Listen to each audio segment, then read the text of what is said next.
बताना चाहता हूँ कि सोनपुर पंजाब नेशनल बैंक में लूट की घटना हुई थी, जिसमें 2 गृह रक्षकों को गोली भी लगी थी और उनकी मृत्यु भी हो गई। इस प्रकार से उस अपराधी ने दोनों घटनाओं में अपनी संलिप्तता भी स्वीकार की है और इस कांड में फिर उसके बाद पूरी पुलिस की जो कार्रवाई हुई उसमें 8 अन्य अपराधियों को भी अलग अलग स्थानों से पुलिस ने गिरफ्तार कर लिया। नमस्कार, आप लाइव स्ट्रीट देख रहे हैं। मैं हूं आपके साथ रोहित वर्मा।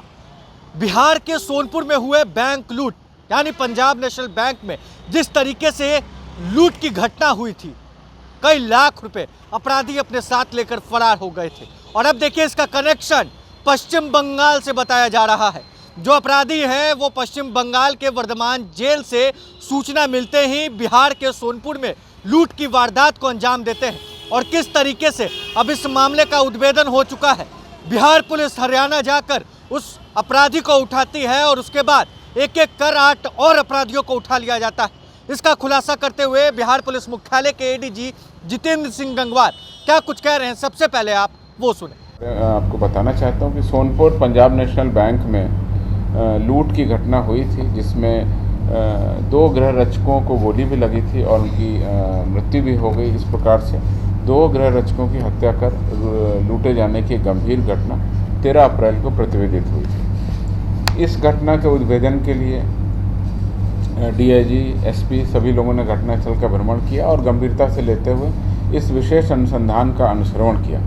अनुसंधान के क्रम में और सीसीटीवी फुटेज के अवलोकन से और उस सीसीटीवी फुटेज के बाद उसकी सूचना, जो पुलिस का सूचना तंत्र है उसके माध्यम से सभी एसपीज़ को दी गई, तो ये पता चला कि 27 फरवरी को लखीसराय के दक्षिण बिहार ग्रामीण बैंक में भी हथियार के बल पर लूट की घटना हुई थी और उसमें जो अपराधी शामिल हैं वही अपराधी इस पंजाब नेशनल बैंक में जो सोनपुर में छपरा में घटना हुई उसमें सेम अपराधी शामिल। इसके बाद में उस पर कार्रवाई हुई और लगातार सोनपुर, छपरा, लखीसराय और आसपास के जिलों की टीम काम कर रही थी। इन दोनों घटनाओं में संलिप्त एक सुजीत कुमार को सीसीटीवी फुटेज में पहचाना गया। उसके बाद में इस सुजीत कुमार के ऊपर में पुलिस की टीम ने कार्रवाई की तो मालूम पड़ा कि वो बिहार राज्य से बाहर कहीं पर रह रहा है। उसके बाद में पुलिस ने अपनी तकनीकी अनुसंधान और जो भी फॉलोअप एक्शन था उसके बाद हरियाणा के यमुनानगर से उसको गिरफ्तार किया।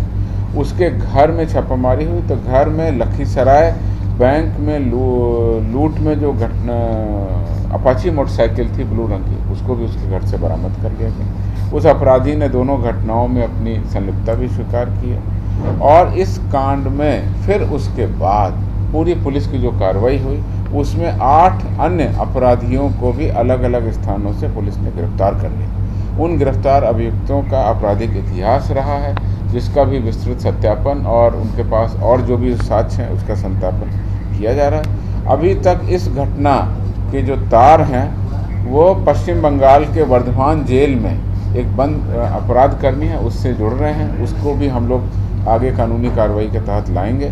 इस पूरे ऑपरेशन में 3 पिस्तौल, 4 मैगजीन, 25 गोली, लूटी गई रकम 16,620, मोटरसाइकिल 3, कार 1 अभी तक बरामद हुई है। अभियान चल रहा है, आगे अगर कोई बरामदगी या गिरफ्तारी होगी तो हम आपको अवगत कराएंगे। तो आपने सुना, पंजाब नेशनल बैंक जो सोनपुर में जिस तरीके से लूट की घटना हुई थी और बिहार पुलिस के 2 होमगार्ड्स को उसमें गोली मारकर हत्या कर दी गई थी। बाद में जो है ये मामला तूल पकड़ता गया। कई एसपी लेवल के अधिकारियों को ये टास्क दिया गया कि जल्द से जल्द इस मामले को सुलझाया जाए, जिसके बाद फॉरेंसिक की टीम वहां पर पहुंचती है, सीसीटीवी फुटेज को खंगाला जाता है। पश्चिम बंगाल से अब इसका कनेक्शन बताया जा रहा है कि वहां एक अपराध कर्मी बंद है वर्धमान जेल में, जिसकी कनेक्शन इस वारदात से है। अब बिहार पुलिस उस पश्चिम बंगाल के उस अपराधी से पूछताछ भी कर सकती है। आपको बताएं कि कुल 9 अपराधियों को बिहार पुलिस ने धर दबोचा है।